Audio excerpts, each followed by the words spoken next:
Hello friends, எல்லாருக்கும் வணக்கம். இந்த வீடியோவில் நம்ம டிஎன்பிஎஸ்சி குரூப் 4க்கான லேட்டஸ்ட் அப்டேட்டை பற்றி தான் பார்க்க போகிறோம். ஸோ வேகன்சிஸ் எவ்வளோ நம்பர் ஆஃப் வேகன்சிஸ் வந்து நமக்கு இன்க்ரீஸ் பண்ண போகிறாங்க. ஸோ எப்போ வந்து செகண்ட் லிஸ்ட் முக்கியமாக வந்து பார்த்திங்க அப்படின்னா இந்த வாரத்துக்கான டிஎன்பிஎஸ்சி குரூப் 4ஓட நோட்டிஃபிகேஷன்ஸ் என்னவாக இருக்கும், யாருக்கெல்லாம் வந்து பார்த்திங்க அப்படின்னா இந்த செகண்ட் லிஸ்ட்டில் பேர் வர்றதுக்கான வாய்ப்பு இருக்குது. ஸோ என்ன மாதிரியான போஸ்டிங்ஸ் எல்லாம் வந்து இன்க்ரீஸ் பண்ண போகிறாங்க, அதாவது எவ்வளோ நம்பர் ஆஃப் கிட்டத்தட்ட வந்து பார்த்திங்க அப்படின்னா 10,000 வேக்கன்சிஸ் வந்து உயர்த்த போகிறாங்க. அதை பற்றி அரசு தரப்புலேருந்து என்ன சொல்கிறாங்க, டிஎன்பிஎஸ்சி தரப்புலேருந்து என்ன வந்து சொல்கிறாங்க, இந்த வாரம் செகண்ட் லிஸ்ட் வருவதற்கான சான்ஸ் இருக்குதா இல்லையா, எவ்வளோ பேர் எத்தனாயிரம் பேருக்கு வந்து பார்த்திங்க அப்படின்னா செகண்ட் லிஸ்ட்டில் வந்து வரப்போகிறாங்க அப்படின்ற ஆல் டீட்டெயில்ஸ் வந்து பார்த்திங்க அப்படின்னா நான் உங்களுக்கு இந்த வீடியோவில் சொல்கிறேன்.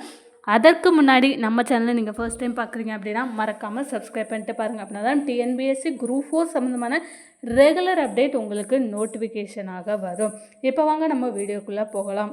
இந்த டிஎன்பிஎஸ்சி குரூப் 4ஓட ஃபஸ்ட்டு சர்டிஃபிகேட் வெரிஃபிகேஷன்ஸ் அப்படின்றது ஆல்மோஸ்ட் வந்து முடிஞ்சிருச்சு. இதுக்கப்புறமா வந்து பார்த்திங்க அப்படின்னா நமக்கு செகண்ட் வெரிஃபிகேஷன்ஸ், அதாவது செகண்ட் லிஸ்ட் தான் வந்து வெளியிடுறதுக்காக எப்போது எல்லோரும் வெயிட் பண்ணிகிட்ருக்காங்க. எப்படா வந்து பார்த்திங்க அப்படின்னா செகண்ட் லிஸ்ட் வரும்.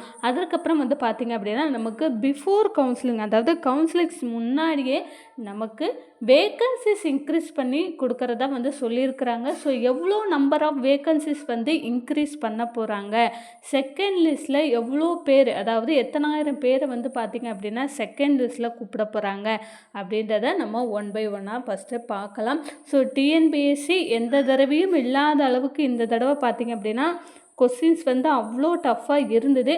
ஆனால் அவ்வளோ டஃப்பாக இருந்தாலுமே நிறைய பேர் வந்து பார்த்திங்க அப்படின்னா நல்ல மார்க் எடுத்து நல்ல ரேங்க்கும் வந்து எடுத்து வந்து பார்த்திங்க அப்படின்னா நமக்கு ஃபர்ஸ்ட் லிஸ்ட்டில் செலக்ட் ஆகிட்டாங்க.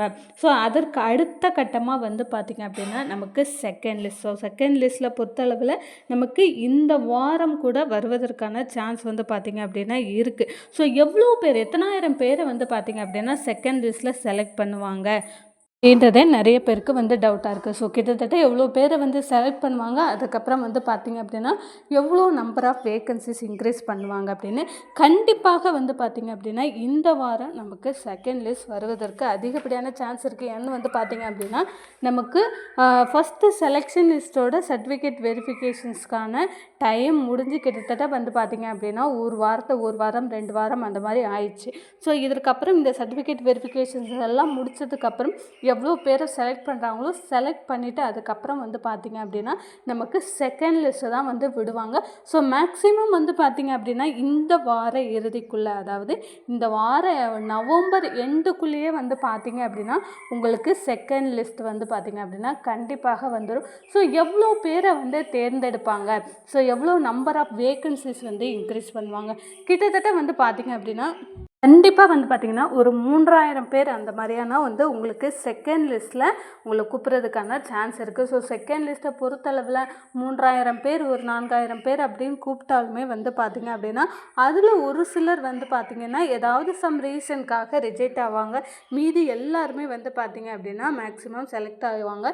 இதில் வந்து பார்த்திங்க அப்படின்னா என்னென்ன இதுலேயுமே வந்து பார்த்திங்கன்னா விஏஓ, டைப்பிஸ்ட்டு, அப்புறம் வந்து பார்த்திங்க அப்படின்னா முக்கியமாக இந்த டேட்டா என்ட்ரி ஆப்ரேட்டர், இந்த டேட்டா என்ட்ரி ஆப்ரேட்டருக்குலாம் வந்து பார்த்திங்க அப்படின்னா நமக்கு செகண்ட் லிஸ்ட்டில் அவங்களோட பேர் வர்றதுக்கான சான்ஸ் இருக்குது. அதுவும் மட்டும் இல்லை, இந்த வனக்காவலர், வனக்காப்பாளர் இவங்க எல்லாருக்குமே வந்து பார்த்திங்க அப்படின்னா செகண்ட் லிஸ்ட்டில் நம்மளுடைய பேர் வர்றதுக்கான சான்ஸ் இருக்குது. ஸோ இந்த போஸ்டிங்கெல்லாம் அப்ளை பண்ணவங்க. ஸோ இதற்கப்புறம் வந்து பார்த்திங்க அப்படின்னா நமக்கு எவ்வளோ நம்பர் ஆஃப் வேக்கன்சிஸ் வந்து இன்க்ரீஸ் ஆக போகுது, அதாவது பல்வேறு தரப்புலேருந்து பல்வேறு விஷயங்களும் சொல்லியிருக்காங்க. கிட்டத்தட்ட வந்து பார்த்திங்க அப்படின்னா 6,000லேருந்து 7,000 வேக்கன்சிஸ், இல்லை வந்து பார்த்திங்க அப்படின்னா 8,000 வேக்கன்சிஸ் இன்க்ரீஸ் பண்ணணும் அப்படின்றத ஒரு தரப்பு. பல்வேறு அரசியல் தலைவர்கள் வந்து பார்த்திங்க அப்படின்னா கிட்டத்தட்ட 10,000 வேக்கன்சிஸ் வந்து இன்க்ரீஸ் பண்ணணும். ஏன் அப்படின்னா நமக்கு அடுத்த வருடம் எலெக்ஷன் வந்து வரப்போகுது. ஸோ அடுத்த வருஷம் எப்போ வந்து பார்த்திங்க அப்படின்னா நமக்கு எக்ஸாம்ஸ் நடக்கும் அப்படின்றது வந்து சொல்ல முடியாது. ஸோ எக்ஸாம்ஸ் நடக்குமா நடக்காதா அப்படின்றதே வந்து பார்த்திங்க அப்படின்னா கொஞ்சம் டவுட்டான விஷயம் தான். ஸோ கண்டிப்பாக வந்து பார்த்திங்க அப்படின்னா 10,000 வேக்கன்சிஸ் அப்படின்றத சொல்லியிருக்காங்க. ஸோ ஒரு 5,000 வேக்கன்சிஸ் ஆனால் வந்து இன்க்ரீஸ் பண்ணுறதுக்கு அதிகப்படியான சான்ஸ் இருக்குது.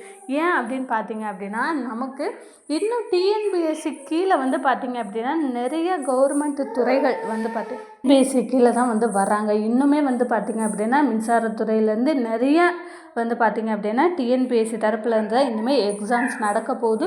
ஸோ இதன் காரணமாகவே வந்து பார்த்திங்க அப்படின்னா உங்களுக்கு வேக்கன்சிஸ் இன்னுமே வரும் காலங்களில் டிஎன்பிஎஸ்சி குரூப் 4ஓட வேக்கன்சிஸ் இன்னுமே வந்து இன்க்ரீஸ் ஆக போகுது.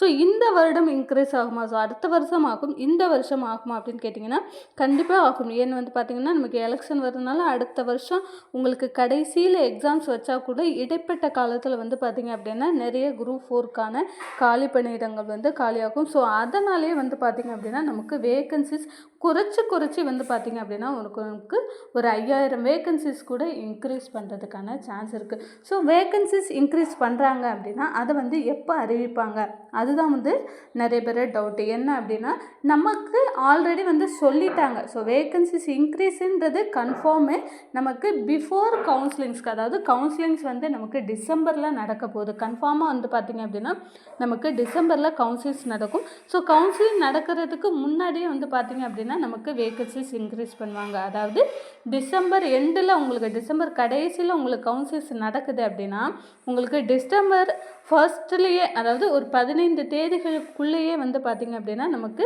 வேக்கன்சிஸ் இன்க்ரீஸ் பண்ணுறதுக்கான சான்ஸ் இருக்குது. ஸோ இந்த வேக்கன்சிஸ் இன்க்ரீஸ் பண்ணினாங்க அப்படின்னா இந்த செகண்ட் லிஸ்ட்டில் உள்ளவங்களுக்கு நிறைய பேருக்கு வந்து பார்த்திங்க அப்படின்னா இப்போ ஃபர்ஸ்ட் லிஸ்ட்டில் உள்ளவங்களாம் அவங்க தேர்ந்தெடுக்கக்கூடிய வேலைகள், அவங்க தேர்ந்தெடுக்கக்கூடிய டிபார்ட்மெண்ட்டு கிடைக்கும். இதே மாதிரி வேக்கன்சிஸ் இன்க்ரீஸ் பண்ணும்போது இந்த செகண்ட் லிஸ்ட்டில் நிறைய பேர் இருப்பாங்க இல்லையா, அவங்களுக்குமே வந்து பார்த்திங்க அப்படின்னா அவங்க விரும்பக்கூடிய ஒரு துறைகள்லேருந்து அவங்களுக்கு வேலை கிடைக்கிறதுக்கான சான்ஸ் வந்து பார்த்திங்க அப்படின்னா அதிகமாக இருக்குது. ஸோ செகண்ட் லிஸ்ட்டில் முக்கால்வாசி பேர் வந்து பார்த்திங்க அப்படின்னா வேலை கிடைக்கும். முக்கியமாக வந்து பார்த்திங்க அப்படின்னா இந்த மாற்றுத்திறனாளி, பார்வை குறைபாடு உள்ளவர்கள், இந்த மாதிரியான முன்னுரிமைகள் இருக்கிறவங்க எல்லாருமே வந்து பார்த்திங்க அப்படின்னா செகண்ட் லிஸ்ட்டில் அவங்க வருவதற்கான சான்ஸ் இருக்குது. ஸோ நல்ல ரேங்க் வந்து எடுத்தும் கூட நான் வரலை அப்படின்னு நினைக்கிறவங்க வந்து பார்த்திங்க அப்படின்னா செகண்ட் லிஸ்ட்டில் வருவாங்க. அதுவும் வந்து முக்கியமாக இந்த ப்ரையாரிட்டி உள்ளவர்கள். அப்புறம் பெண்களுக்குமே வந்து பார்த்திங்க அப்படின்னா செகண்ட் லிஸ்ட்டில் நிறைய பேருக்கு ஃபஸ்ட் லிஸ்ட்டில் வராதவங்களுக்கு கண்டிப்பாக சான்ஸ் இருக்குது. ஸோ அதிகமான மார்க் நீங்கள் 180க்கு மேலே நீங்கள் எடுத்துருக்கிறீங்க, அதே சமயம் எங்கிட்ட ப்ரையாரிட்டி இருக்குது, ஆதரவற்ற விதவை, இல்லை வந்து கணவனால் கைவிடப்பட்டவர்கள், இல்லை பிஎஸ்டிஎம், முதல் தலைமுறை பட்டதாரி, இந்த மாதிரியான ஏதாவது ஒரு முக்கியத்துவம் வாய்ந்த ஒரு முன்னுரிமை சான்றிதழ்கள் நீங்கள் இருக்குது உங்ககிட்ட அப்படின்னாலுமே வந்து நீங்கள் செகண்ட் லிஸ்ட்டில் வர்றதுக்கான சான்ஸ் இருக்குது. ஸோ டிஎன்பிஎஸ்சி சம்மந்தமான ரெகுலர் அப்டேட் வந்து பார்த்திங்க அப்படின்னா நம்ம சேனலில் நம்ம கொடுத்துட்ருக்கோம். ரெகுலர் அப்டேட் மட்டும் லேட்டஸ்ட்டாக டிஎன்பிஎஸ்சி தரப்புலேருந்து என்ன சொல்கிறாங்க அப்படின்றதுமே நம்ம ரெகுலராக வீடியோஸ் போட்டுட்ருக்கோம். மறக்காமல் நம்மளுடைய சேனலை ஒரு சப்ஸ்கிரைப் பண்ணுங்கள். இந்த வீடியோ உங்களுக்கு பிடிச்சிருந்தால் மறக்காமல் ஒரு லைக் பண்ணுங்கள். தேங்க்யூ.